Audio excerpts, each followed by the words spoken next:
विष्णु महेश के साथ नारद, वरुण, इंद्र और वायु सभी देवता प्रजापति ब्रह्मा के पास आते हैं।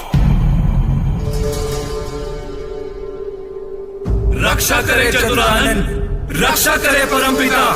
आंखें खोलिए ब्रह्मदेव, आंखें खोलिए। आप मौन क्यों हैं ब्रह्मदेव? क्या त्रिभुवन की कोई चिंता नहीं है आपको? क्या रावण के हाथों सृष्टि का अंत हो जाएगा? लंकापति रावण के अत्याचार से तीनों लोक संकट में हैं। देवता और ऋषि महर्षि त्राही त्राही कर रहे हैं। हाँ परमपिता, यदि समय रहते कोई निर्णय नहीं लिया गया तो इंद्रलोक पर तो रावण का अधिकार होगा ही। देवलोक का अस्तित्व भी संकट में पड़ जाएगा। लगता है कि परमपिता समाधि की स्थिति में है। हमें विनती करनी चाहिए। हे चतुरानन सृष्टि प्रणेता, हो प्रसन्न, हो प्रसन्न। हे ब्रह्मदेव, हे जगत पिता, हो प्रसन्न, हो प्रसन्न।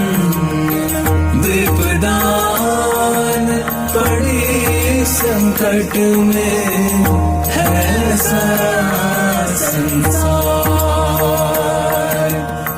धर्म का नाश हुआ, अधर्म का हर ओर है राज। हे कमलासन, हे चतुरानन, हो प्रसन्न, हो प्रसन्न। हे ब्रह्मदेव, हे जगत पिता, हो प्रसन्न, हो प्रसन्न, हो प्रसन्न, हो प्रसन्न। सृष्टिकर्ता ब्रह्मा की जय। श्री हरि महादेव, आप लोग यहाँ। त्रिभुवन संकट में है चतुरानन। यदि रक्षवंशियों को रोका नहीं गया तो तीनों लोकों में अधर्म का राज हो जाएगा ब्रह्मदेव। हाँ चतुरानन, ये घोर संकट की घड़ी है। ऐसे में आप ही कोई उपाय कर सकते हैं। हमें आपके आदेश की प्रतीक्षा है। शीघ्र निर्णय लें परमपिता। और उधर पृथ्वी पर अयोध्या नरेश महाराज दशरथ अपनी ही चिंता में घुले जा रहे थे। वो वृद्ध हो रहे थे और अयोध्या नगरी उत्तराधिकारी चाहती थी। सावधान! परम प्रतापी सूर्यवंशी रघुकुल नायक राजाधिराज महाराज दशरथ दरबार में पधार रहे हैं। अयोध्या नरेश महाराज दशरथ की जय! अयोध्या नरेश महाराज दशरथ की जय! शांत शांत, आप सभी लोग शांत हो जाएं। हमने ये सभा अयोध्या वासियों की कुशलता जानने के लिए बुलाई थी, किंतु किन्हीं कारणों से हम आज की ये सभा नहीं कर पाएंगे। हमें क्षमा करें। महामंत्री सुमंत, ये क्या हो गया महाराज को? ऐसे सभा से उठकर क्यों चले गए? मुझे भी आश्चर्य हो रहा है। महाराज ने पहले ऐसा कभी नहीं किया। हाँ, महाराज कई दिनों से चिंतित भी लग रहे थे। उनको ऐसा चिंतित मैंने पहली बार देखा है। किंतु अचानक वो गए कहाँ? अवश्य गुरु वशिष्ठ के पास गए होंगे। सुमंत ने सही कहा। महाराज दशरथ गहन चिंता में डूबे हुए सीधे गुरु वशिष्ठ के पास पहुंचे। पर महाराज दशरथ क्या सोच रहे थे?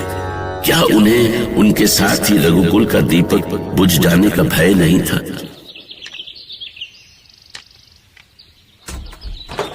गुरुदेव वशिष्ठ को दशरथ का प्रणाम स्वीकार हो।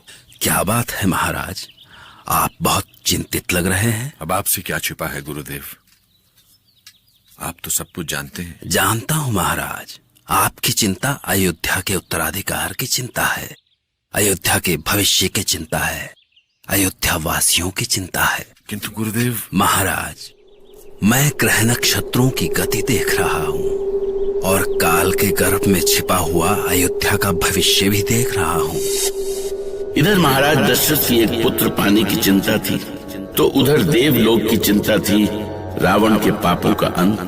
और ब्रह्मा जानते थे कि इन दोनों चिंताओं का हल एक ही है, विष्णु का अवतार अर्थात राम का जन्म। और उन्होंने देवताओं से ऐसा ही कहा। रक्ष वंश के अंत की नींव पड़ चुकी है देवगण। राक्षसपति रावण के अपने ही पाप उसके वंश का अंत का कारण बन रहे हैं। ऐसे समय में आप सभी महर्षि कुशध्वज की पुत्री वेदवती और सूर्यवंशी अयोध्यापति अनरण्य के शापों के सफल होने में सहायक बने। किंतु ये कैसे संभव होगा परमपिता? विधान के अनुसार आपको वेदवती और अनरण्य के शापों की रक्षा करनी होगी। अर्थात श्री हरि विष्णु को अवतार लेना होगा। हाँ महादेव, संसार पर जब जब संकट आया है, श्री हरि ने ही इसका समाधान किया है। आज भी श्री हरि ही हमारे सहायक होंगे। हमारे विधान के अनुसार श्री हरि को मनुष्य रूप में धरती पर जन्म लेना होगा। श्री हरि, अब आप क्या सोचने लगे?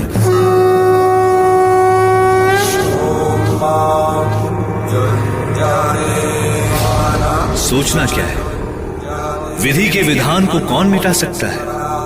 परमपिता ने मुझे धरती पर अवतार लेने को कहा है, तो मैं विष्णु सृष्टि को राक्षसों, असुरों और दैत्यों से मुक्त करते हुए रावण के पापों का अंत करने का वचन देता हूं। श्री हरि विष्णु की जय। शांत, आप सभी शांत हो जाएं। परंतु परमपिता, आपने तो ये बताया ही नहीं कि धरती पर हमारा पिता कौन होगा और कौन होगी हमारी माता? श्री हरि, इस प्रश्न का उत्तर तो आप ही के पास है। स्मरण कीजिए, अनरण्य ने रावण को क्या श्राप दिया था? मेरे ही कुल में पैदा हुआ एक रघुवंशी तेरे राक्षस वंश का सदा सदा के लिए नाश कर देगा। ऐसा ही होगा परमपिता। हम अनरण्य के वंशधर रघुवंशी अयोध्या नरेश के ज्येष्ठ पुत्र के रूप में अवतरित होने का वचन देते हैं और हमारी माता होंगी माता कौशल्या।